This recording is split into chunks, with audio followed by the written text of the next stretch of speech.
Episode 113, weighing in with Travis Hartman. I'm B-Money, the producer. That over there is Weekend Trav, fresh off the heels of the Jake Paul-Tommy Fury fight. If you caught our Quick Shots episode earlier this week, you'll know we both have varying opinions about that fight overall, but we're going to dive a little deeper into that matchup today, just some of the more specific details, and also what do we think is next for both of these guys, also kind of the money talk of it. By the time this episode's drop, Weekend Trav, the details might be out there, but we want to clarify some stuff as we record this today. Anyways, Weekend Trav, I'm going to throw it right to you. Let's talk Jake Paul, Tommy Fury. Let's talk about the fight that was, the truth, and now the aftermath that came to us from Saudi Arabia on Sunday.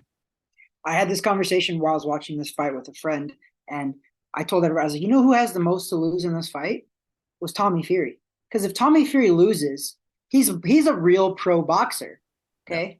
He's supposed to beat this guy, right? Yep. So if he's got more to lose, I was like, if Jake Paul loses, everybody's gonna be like, oh well, he was a YouTuber, like who cares, right? So yep. I feel like Jake Paul kind of went into that fight, loose and free, because I don't think a lot of pressure was on him. That's why I think that it was actually a brilliant business move now that I look at it, to fight Tommy Fury, because one, he was beatable. Tommy Fury is beatable, and as we all know, Tommy Fury won by split decision, and I thought he won, and that was a fair decision. Scorecards questionable, whatever.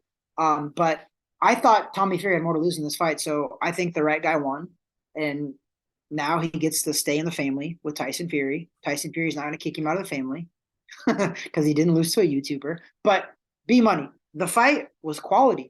It was quality. I saw quality skill. I saw guys that dug down deep, got hurt, got rocked, figured out a game plan and kept going. I didn't see two guys out there throwing haymakers that were sloppy and crazy. I saw very methodical, well thought out moves, and I saw quality boxing. Okay. I think we're getting hung up on the term quality. I think the fight itself was okay. I agree with you. Tommy Fury, first of all, the scoring was questionable, and it was almost like it felt like they were setting up towards those latter rounds. Like, oh my gosh, they're setting this up to be a split draw, aren't they? Like, it just felt like that. It felt dirty towards the end. Like, no way. You're getting a point here, you're getting a point there. You're calling this slip was a knockdown, blah blah blah. It was just really questionable stuff. So you're almost hold on. You don't think it was a knockdown? We're not. We'll get to that. We'll get to that. I've watched several angles of this thing. I'm kind of on the fence. I'm on the fence. I've seen. Finish and then we'll get into that. Okay. So it just almost felt like they were setting this thing up to be one of those, come on, like what kind of a soap opera are we watching here? And then the family doesn't want him to come home from Saudi Arabia and blah, blah, blah. There was an entertainment value to this. I know that, Weekend Trav, but like I said, quality. Okay. If we were giving a quality scale from 0 to 10, where would you give this fight from the word quality? Where would you rank that 0 to 10? 10 being very, very, very high quality. Quality entertainment? The fight. No, strip everything out. Like I told you after the fight, watch it again on mute.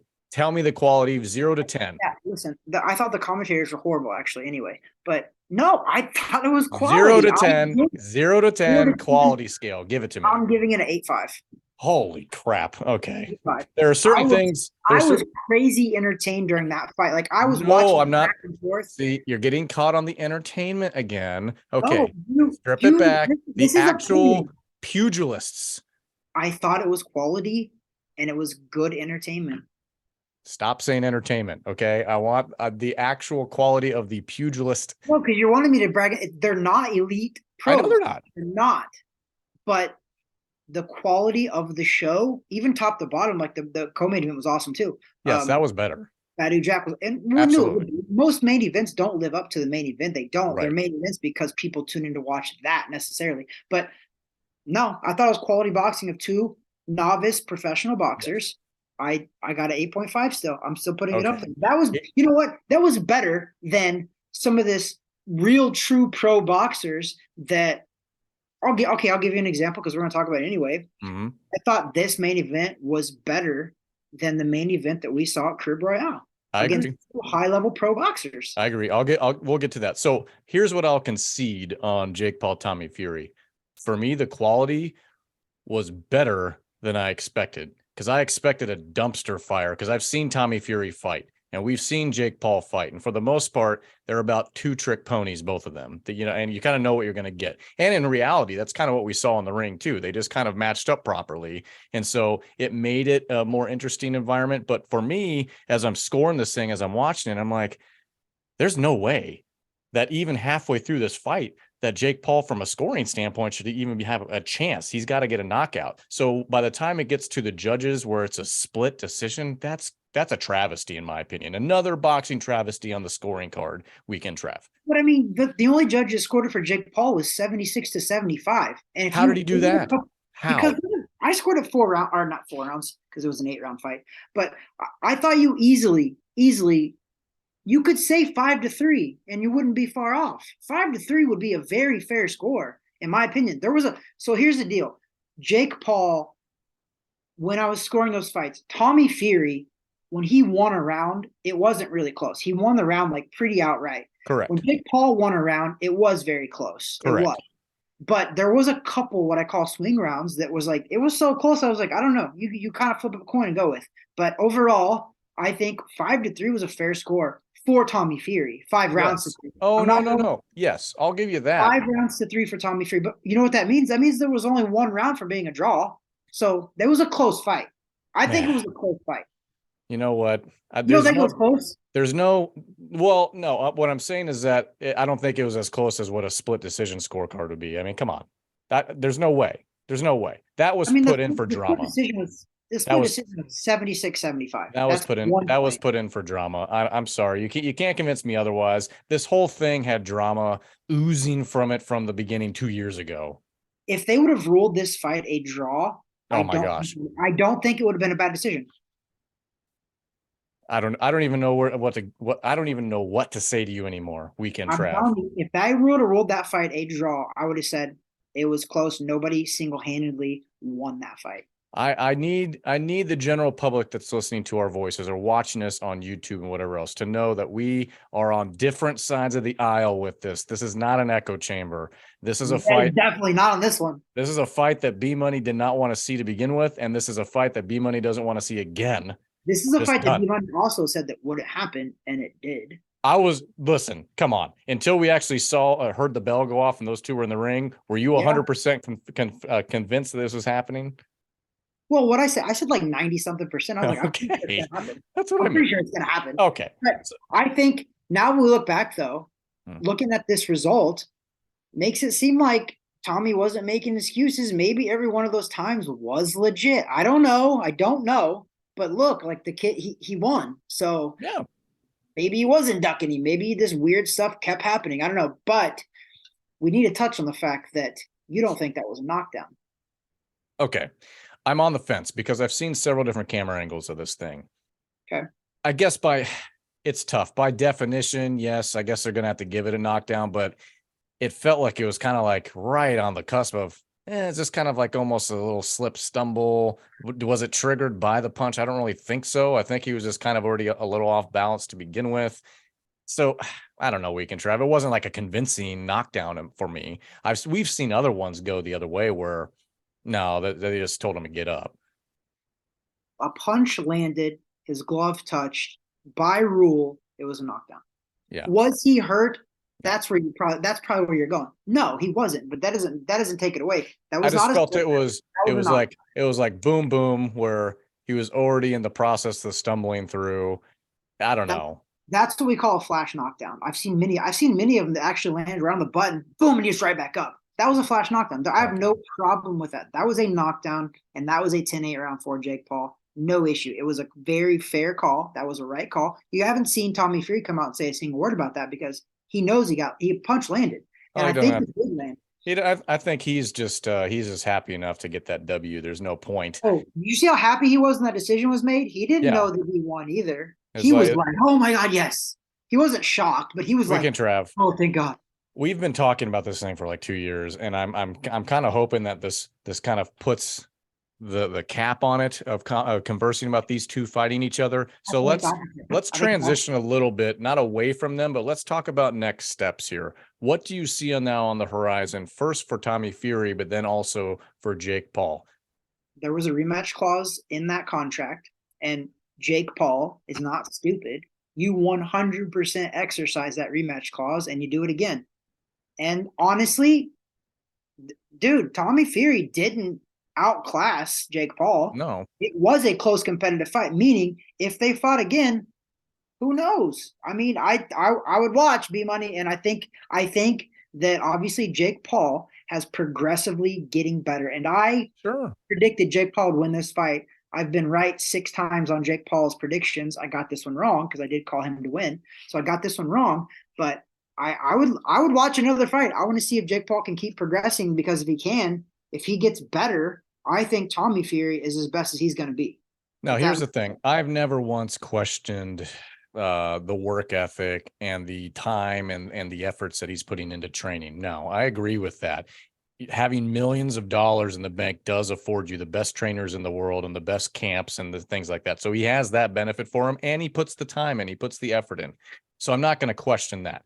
Here's eventually, though, the rubber meets the road as to the career of boxing, right? There's one thing between being an athlete and being basically a novice fighter, putting effort in and looking good up to a point. And I think even so, we see that with some people locally when we go to these local shows. There's a point where there's a divergence of the road. Either they're going to kind of meander with what they're doing. They're going to fight the same competition because they can't go above and beyond that, or they're going to excel, or they're going to drop off the face of the planet. I think the one thing that is missing there from a Jake Paul standpoint, it's not the work ethic, it's not the training regimen, it's not the, all that stuff. It's just the actual kind of championship it factor. I don't think he has it. He doesn't have the Devin Haney type skill set. He doesn't have some of these names that were in attendance watching this fight. That's what he's not going to have. He's going to have the best training. He's going to have the money to pump into that, and he's going to have a great work ethic. But eventually, there's a ceiling. There's a ceiling for this guy. And well, I there's mean, we saw. I mean, we saw it. And that's one thing that people. Oh, he's got all this money. That's why. Listen, he's got all that money. Well, you still have to put that work in. Doesn't absolutely matter how much money. And he has. And you're right about that. He has. And he is a hard worker. And you can tell. You can tell because boxing is one of those sports that if you don't put the work in, it shows up in the ring. I call the yeah, boxing ring life's own lie detector test. You yep. can't lie and then get in that ring and think that it's not going to get exposed. Meaning Jake Paul's putting in the work. He is getting progressively better. But I think you're right. Do I think he'll ever be a world champion? Based on what I know from boxing, and I've been doing it since I was 6 years old, he doesn't have that it factor. No, he doesn't have that Devin Haney or that Floyd Mayweather type of ability. But also, he's handicapped in that regard because he started the game late. And I think it is very, very, very, very difficult to become a world champion when you just turned pro 3 years or 3 years ago. You started training boxing 3 years ago. The Devin Haney's had storied amateur careers. Sure. Floyd Mayweather, storied amateur career, deep amateur career. Tyson Fury's, all of those guys. Lomachenko. You don't know Canelo Alvarez. All those guys had very, very huge boxing backgrounds before turning pro, which goes to show you, kids. I know Jake Paul's making tons of money. He is, but if you ever want to truly be a world champion, get started now. It is tougher when you turn pro in your 20s. Yeah. I don't want to say it's impossible because I hate that word, because in the very word impossible, it spells I'm possible. So don't say, I'm not saying it's impossible, but I'm saying it's not likely that Jake Paul wins a world title. But on the same flip side of that, I don't think Tommy Fury ever wins a world title either. No. He has a ceiling too. I mean, it's a proven ceiling. And so that's why I think, these guys, I think what you saw in the ring was kind of the best product that those two kind of guys could have together.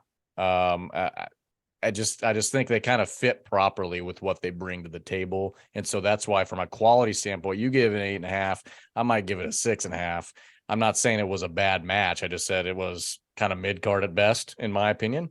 And I think that's just going to be the way it is. And then they're going to pump the crap out of round number 2 with those guys. And it's going to be a big money grab. And, it's going to be a gotcha to the fans, just like all these big promoted fights tend to be. I mean, what's the difference between Mayweather fighting Conor McGregor? Well, there's not. And people pay for it, and it is what it is. Other than this past Saturday, I don't think anyone paid to watch that. Did you even know that he was fighting in an exhibition fight in England on Saturday? No, I didn't. O2 Arena was empty. That's a different topic. We're not going to get into that in this episode 113, but that is kind of what we want to stop the conversation for now. I'm sure they're going to come back up, Jake Paul, Tommy Fury, but that was the aftermath of the fight. Tommy Fury taking this one by split decision over Jake Paul. Both guys making a ton of money. Jake Paul obviously making more money. Saudi Arabia wins. The fans won because they get to see all the stars of the sports align to go watch this spectacle of sorts, as I'm calling it, Weekend Trav. But that is that. We want to bring it down to the perspective of local spectacles now, and just That's a nice shirt you're wearing. Kind of a quick review of what was the Night of Champions, right? Night of Champions 2, which was at the Caribe Royale this past Saturday. We were in attendance there. It was promoted by BoxLab Promotions, and sorry, I don't want to leave anyone out. Caribe Royale Championship Boxing both promoted this card. It was on CBS Sports Network. Top to bottom, pretty decent card. I think overall, we talked about this pre-production, that these guys, these groups that are promoting these shows there locally here in Orlando, it's getting better each time, getting a little better, and we like that. Yeah, I mean, listen, Eric and Amari, which is the promoters for BoxLab Promotions, they have steadily done amazing. And I think this show, in my opinion, we've been going for almost 2 years now. We've been to almost every one of their shows, except the one in December we weren't able to make, but we've been to a lot of their shows. I think this was their best show, top to bottom. Yeah. Which was awesome because it was on CBS Sports, which aired on Sunday the next day. Pretty cool, man. That was pretty cool. Right here in Orlando. The whole setup was cool. And honestly, I don't know if it was a sellout or not, but it was pretty full, B-Money. Yeah, it was pretty full. I think beyond the fights themselves, production value was very nice. I just think that the logistics of the fight and just kind of the setup of the location, everything, it was just a lot better. Each time it gets a lot better. So kudos to those guys there doing their thing. The fights themselves, we had a few different title fights on the card. We had some good undercard matchups. I mean, I'm telling you, other than the main event, which we both were pretty critical about, I'd say it was a pretty good outing for those in attendance and those watching on CBS Sports Network. I mean, man, listen, we got our money's worth, man, and we paid really good money for those ringside seats, and I walked away happy. I think everybody at our table walked away with oh my God, this was quality boxing. These were very skilled fighters on both sides. That was the cool part about it was we've seen very talented guys fight on those cards at BoxLab right here in Orlando at the Caribe Royale, but what we haven't really seen is their opponents being very quality as well. But I think both sides, the A and the B side, I thought was quality for the most part in all those fights. There was very quality. I saw the red corner was the A side technically, speaking, and the blue corner brought it. I mean, they might not have walked away with very many wins, but they walked away getting a lot of respect from me and I think the crowd, because there's a lot of fights that people are like, could have went either way or it's very close. And listen, I want to go back to the main event because I said something in the quick shots about it, and I didn't want to take away from both of those fighters. I think the main event, if it would have went longer, would have been better. Okay, so when I said that on the quick shots, it kind of made it sound like, they both sucked. They didn't. The results sucked because I think it was the fourth round, I believe. There was an accidental clash of heads. Nestor Bravo got a pretty good cut, and he went back, told the doctor that he couldn't see anymore. So the doctor called it off. And by rules, if 4 rounds haven't been completed, it's ruled a no contest.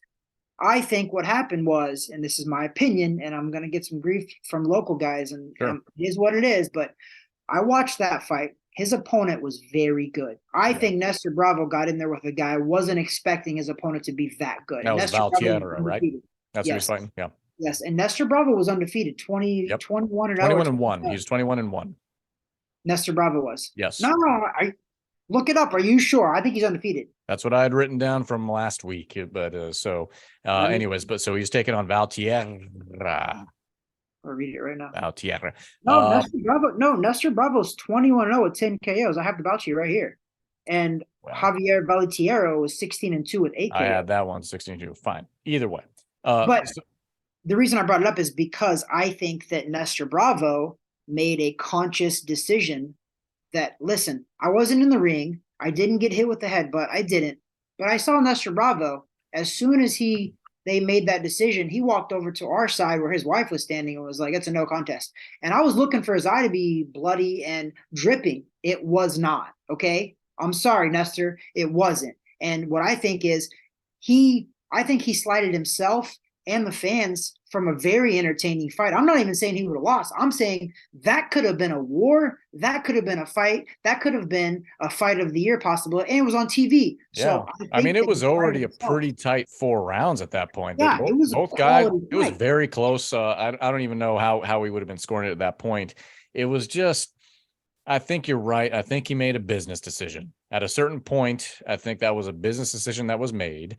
And we get the no contest, so there's no, it is what it is. I too was looking, and we're not him. We're not Nestor Bravo in the ring, so we don't know. The cut, did it look bad? Nah, not really, but it was there. Okay, it was just right underneath the eyelid, a little bit, little one, right underneath the eyelid. Was it impairing vision? I mean, I'm not him, so possibly it was, but come on, I've seen a lot of these things a lot worse that would really impair vision.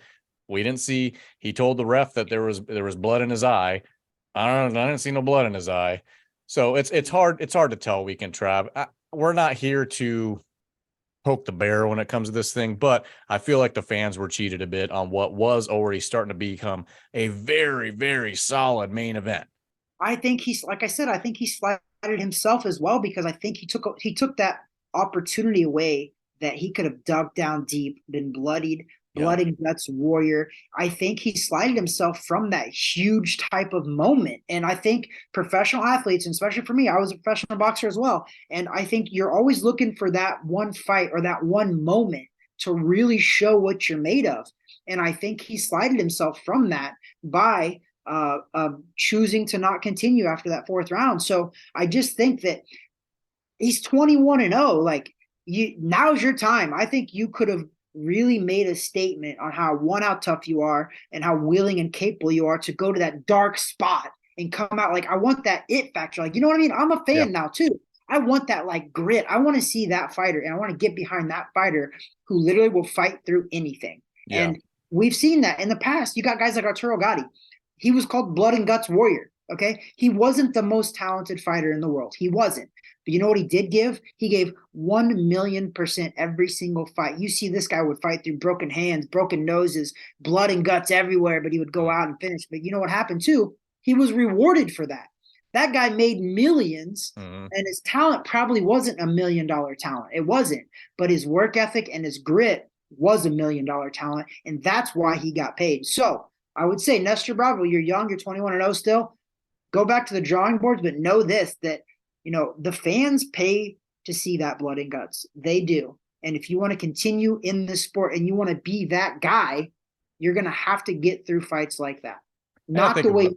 And I think there will be a good rebound from him with this. I don't want to take away from the 21-0 record and the local presence.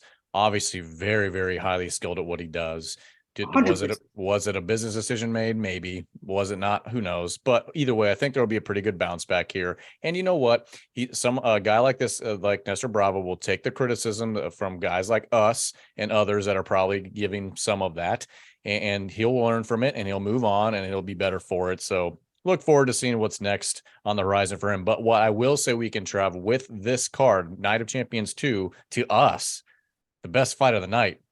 Local guy, Antonio Vargas. He brought it. That was a great fight. Him and was it Michel Banquez? Was that it? And it was for the WBA Continental America Super Bantamweight title, man. And it was solid fight. Quality fight. And I want to touch really fast more on that Nestor Bravo.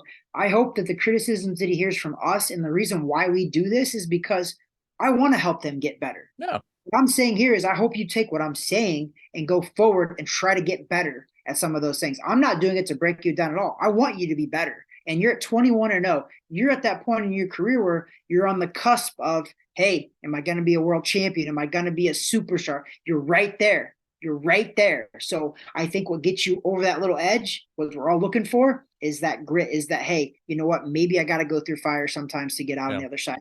But let's talk about what really was awesome was Antonio Vargas. Yeah. You're so right. His fight was probably the best fight of the night, right? Like, for sure. And you said it walking in the ring too. So Antonio Vargas came to the ring with a Christian music song, right? Mm-hmm.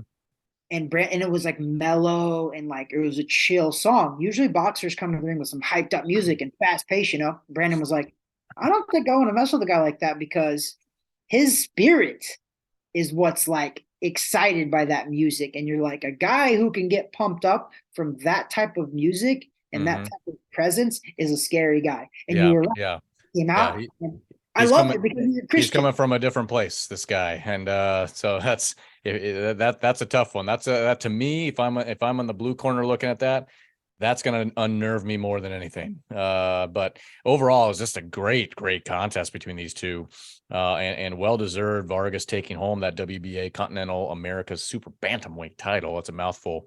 And he got the Overall. stoppage. I mean, listen, the top to bottom, the show was great, and I will also echo what you said with regard to Bravo. It's like, listen, there's no hatred coming from us about the guy at all. Yeah. We want to see great things from our local guys. So he'll take it, he'll learn from it, he'll build upon it. He may hate guys like us. That's fine too.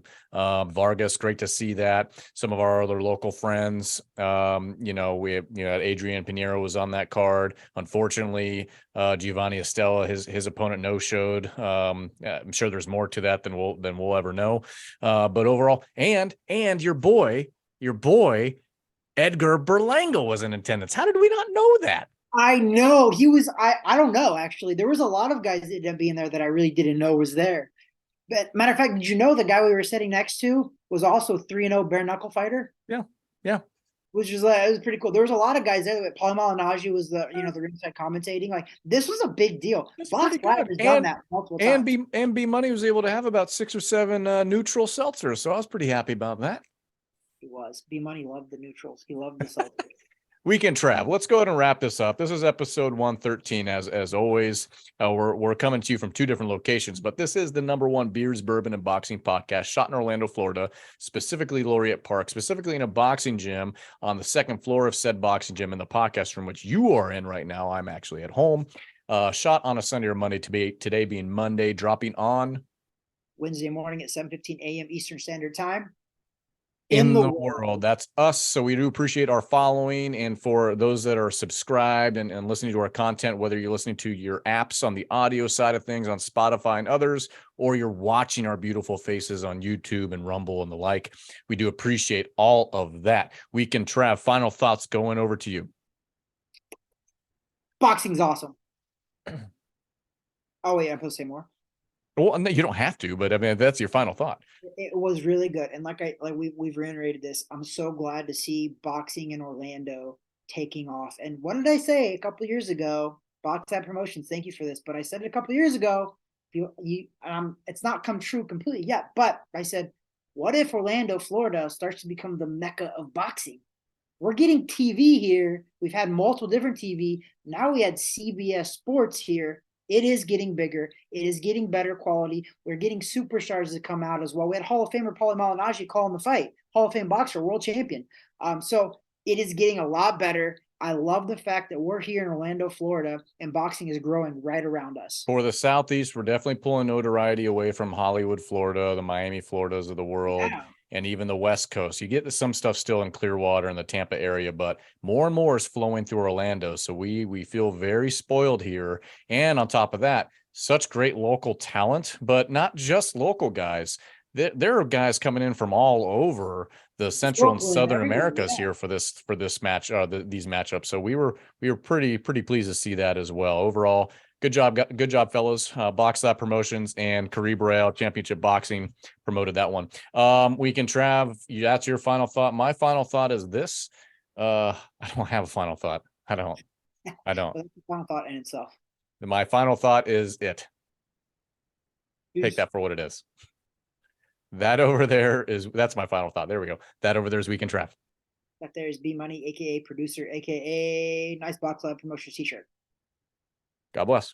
Peace.